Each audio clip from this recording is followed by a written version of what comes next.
This is like a many years thing. Years ago, probably about 20 years ago, I was just listening to this guy that was sharing his experience with his daughter. He said he just had this almost like a vision all of a sudden that opened up to him about his daughter, where he saw these 1,000 threads of light that were kind of just anchored to her from people on both sides, like those who had died, those that were around her, and where he all of a sudden understood his daughter was going to be okay because she had these threads that could pull on her that wouldn't let her fall.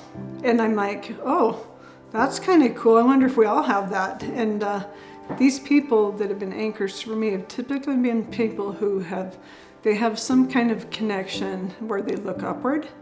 And they draw strength from that. And then there are also people who have understood, they take that strength and then they look outward. Like I said, I've always known Jesus and I've always loved people, but I feel like now I can look at them even more like Christ would. When you're going through a tough situation and you have nobody else that's going to back you up, then you find out who's really important to you. They lift you up. They do not let you feel bad about yourself. I learned what you give, you get back. If you nasty to people and mean to people, then, they disrespect you. But if you're nice or just decent to people, I like to laugh a lot and, I'm really silly.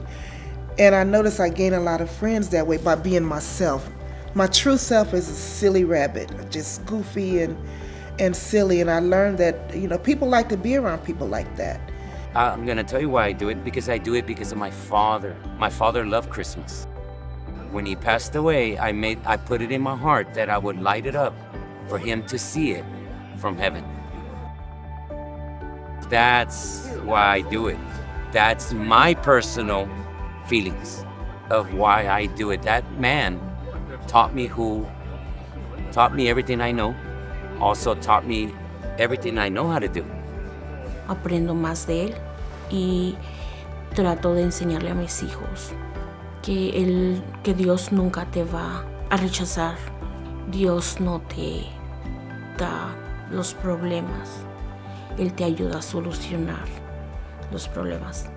Another thread of light, of course, is my mom. I've seen that woman go from hell to back. I don't know, it's inspired me in a lot of ways where it's like experience in such low moments, but I see the progression of her getting out of it. And it's so cool to see, because that just makes me believe, or make me encouraged to believe that I can do that too. I eventually succumbed to that spiritual prompting, feeling that I needed to change careers and started moving forward in that direction. And when I finally did start moving forward in that direction, everything fell into place like it needed to. For me, it's more about being intentional about the life I live, instead of just clocking in and clocking out and going to bed every night, waking up every morning and not really thinking about where I've come and where I want to go. Just were the decisions I was making something I'll be proud of in 5-10 years. So what happened to me this year is I actually had come home. I'd gotten really sick, gotten the flu in the middle of the summer, had just been to a really great family reunion, and just was having one of those moments when, sometimes you don't feel well. I just felt like I wasn't making the progress that I wanted to for myself in life, just being what I want to become. I literally had a moment where I was this sick where I'm just like, well, then just let me die. And do you know what happens 2 days later? I had a massive seizure and I ended up in the ER to find out I actually had cancer in my brain. I don't want to focus on the cancer. That's the big thought that's come to me is, well, Candace, you have your moment. Like, I'm telling you who to go help. So do it. And so my big thought, instead of focusing on the cancer, is to actually do this podcast that I'm going to call Look Upward and Look Outward. It's my LULOThreads podcast, where I want to talk about my 1,000 threads. Their stories are pretty amazing. And I think I would love to just pay it forward to them. But I also think some of their stories might help some other people, where they might become a thread for them.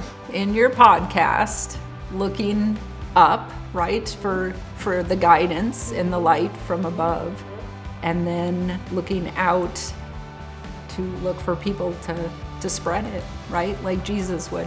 I dream about it, and I sit there with a little piece of paper and I draw it, and then I make it. I think the light that you see is that. Yes. I forgot that question. And I was the last person on that dance floor. Everyone matters. That's the one thing I've learned. Each of us are the very thing that someone needs.